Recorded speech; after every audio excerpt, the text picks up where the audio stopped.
Welcome student. This is Unit 5 Plant Nutrition Session 4 Irrigation and Drainage. What is irrigation? Actually सिंचाई होती क्या है? That is an irrigation is an artificial application of water to the soil. सिंचाई मिट्टी को पानी का एक कृत्रिम अनुप्रयोग है. It is usually used to assist in growing crops in dry areas and during periods of inadequate rainfall. इसका उपयोग आमतौर पर शुष्क क्षेत्रों में बढ़ती फसलें और अपर्याप्त वर्षा के समय में किया जाता है. जिस जगह जहाँ पे खुश्क मौसम होता है या फिर अपर्याप्त वर्षा ज़्यादा नहीं होती है वहाँ पर हम इसका उपयोग करते हैं.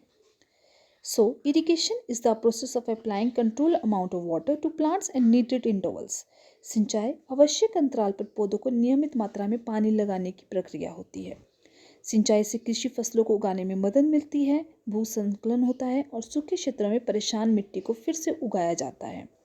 और औसत वर्षा से कम अवधि के दौरान फसल उत्पादन में सिंचाई का अन्य उपयोग भी होता है, जिसमें ठंड सुरक्षा भी शामिल है.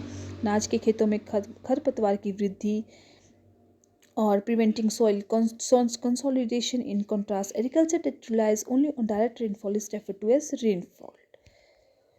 Water sources. The main sources of water irrigation are groundwater from wells, कुएं का पानी, surface water, drainage ponds, तालाब, rain and municipal water. Drilled wells are a green source of water for many greenhouse operation. जो हमारे कुएं हैं drill किए हुए, that yields from drilled wells is usually limited. Groundwater that is found in aquifers that are located below the earth's surface. As rainfall occurs, some of it evaporate and some of it removed by plant transpiration, and the remaining water filters down to the topsoil and flows into sand, gravel and fractured rocks. It reaches a depth where all the pore spaces are filled. This saturated zone is called the aquifer. The flow of water from a well depends on the permeability and size of the aquifer. A well in one location may provide a very low yield, while another area may provide a higher yield. अलग-अलग yields दे सकते हैं जो अलग-अलग ground water wells. In most areas, well drillers keep an accurate record of depth and yield of wells they drill. Groundwater quality varies due to parent material. Now, surface water. Surface water includes streams, rivers, lakes, ponds that are dependent on runoff from adjacent land or from groundwater springs. These are dependent on rainfall rates that vary from year to year. And this surface water is subject to contamination. इसमें contamination भी हो सकती है, like इसमें sediment, chemicals and plant growth. High levels of particles can reduce the life of pumps and clog irrigation systems. Multiple filters may be required, and also possible that surface water may become contaminated with road salt, industrial, agriculture, chemical, algae and plant pathogen. यह सब है इससे contaminate हो सकता है. Drainage Pond's, जिसको हम combination भी बोल सकते हैं rain water and run of का. इट कॉमनली कंटेन फर्टिलाइजर और the agriculture chemicals. Because of the size and lack of aeration, biological conditions such as algae growth may be a concern. Then comes rainwater that is collected from greenhouse or building roofs without connecting the ground and held in the constrained cistern, fiberglass or polyethylene tank, water silo or other holding tank. It is clean except for any debris that gets into the system. Rainwater, which is very low in elemental or chemical contamination unless there is industrial air pollution और fall out on the roofs, तब तक ये contaminated नहीं रहती. The pH of rain may be 4 to 5, but it is also considered detrimental to crops because it is not buffered and changes readily. Rain water ये बहुत ही excellent और under neutralize source है इरीगेशन वाटर का.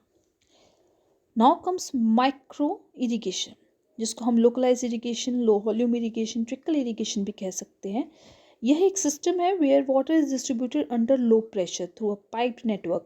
लो pressure पे हम एक pipe network के द्वारा अपने पानी को डिस्ट्रीब्यूट करते हैं. And applied at a small discharge to each plant and adjacent to it. Traditional drip irrigation use individual emitter, sub surface drip irrigation, micro spray, micro sprinkler and mini bubbler irrigation as well. Drip irrigation, जिसको हम trickle irrigation भी बोल सकते हैं, जैसे इसका name suggest करता है. In this system, the water falls drop by drop, just at the position of root. इसमें पानी जड़ों तक बूंद बूंद करके हमारे पौधों तक पहुंचता है. Water is delivered at or near the root zone of plants, drop by drop. This method can be most water efficient method है ये, if managed properly. The field water efficiency of drip irrigation is typically in the range of 80 to 90% when managed correctly. इसमें आप हमारे इस diagram में भी देख सकते हैं कि हमारा जो पौधा है वो पाइप नेटवर्क के थ्रू उसको पानी मिलता है, और इस तरीके में ड्रिप में हमारा जो पौधा है उसको एक सिस्टम के द्वारा पानी सप्लाई होता है। पहले वेल से पंप के थ्रू पानी को लिफ्ट किया जाएगा, फिर आगे हमारा फिल्टर किया जाएगा, फिर आगे हमारे पाइप्स के through lateral lines and more over उसके थ्रू वहाँ पर ये पानी पहुँचता है। In modern agriculture, drip irrigation is combined with plastic mulch for the reducing evaporation, and is also means of delivery of fertilizer. The process is known as fertigation. Fertigation जैसे हमने word पहले भी किया कि जिसमें हम अपने पानी को इरिगेशन वाटर में उर्वरक को सप्लाई करते हैं, उसको हम फर्टिगेशन बोलते हैं। तो इस तरीके से हम अपने फर्टिलाइज़र को भी सप्लाई कर सकते हैं। Deep percolation when water moves below the root zone can occur if the drip system is operated for too long or if the delivery rate is too high. Drip irrigation method range from very high tech and computerized to low tech. ये दोनों तरीके से हो सकता है, high tech भी हो सकता है, लो टेक भी हो सकता है। Lower water pressure are usually needed than for most other types of system, with the exception of low energy center pivot system. And although it is difficult to regulate pressure on steep stove, इसमें हम वैसे इस system में हम अपने regulate भी कर सकते हैं प्रेशर से, जिसको हम प्रेशर गॉज से करते हैं। Pressure compensative emitter and available so that field does not have to be level. High-tech solution involve precisely calibrated emitter located along lines of tubing that extend from a computerized set of walls. You can see in the pic also the lines. Second is sprinkler irrigation. In sprinkler irrigation, water is piped to one or more central location with the field and distributed by overhead high pressure sprinklers या guns भी हम बोल सकते हैं उनको. उसके through हमारा पानी हमारे 360 डिग्री एंगल पे रोटेट करके हमारे पौधों तक पहुंचता है. इसको हम सीधे रूप में हमारे को ये भी बोल सकते हैं, छिड़काव तंत्र भी बोल सकते हैं, जिसमें बारिश के रूप में हमारा पौधा पानी लेता है. A system using sprinklers, sprayers, guns mounted overhead or permanently installed riser is often referred to as solid set irrigation system. And rotors can be, वहाँ पे rotors भी होते हैं that can be designed to rotate in a full or partial circle. And they are generally operated at very high pressure of 275 to 900 kPa and flows are to 3 to 76 ls. Sprinklers can also be mounted on moving platforms connected to the water source by a hose.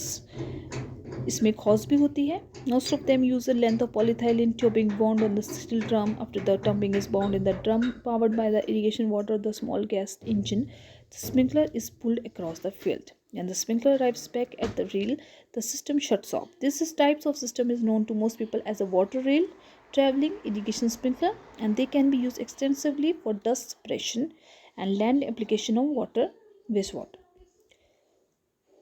Then comes drainage. जल निकास इसको हम बोलते हैं. क्या होता है?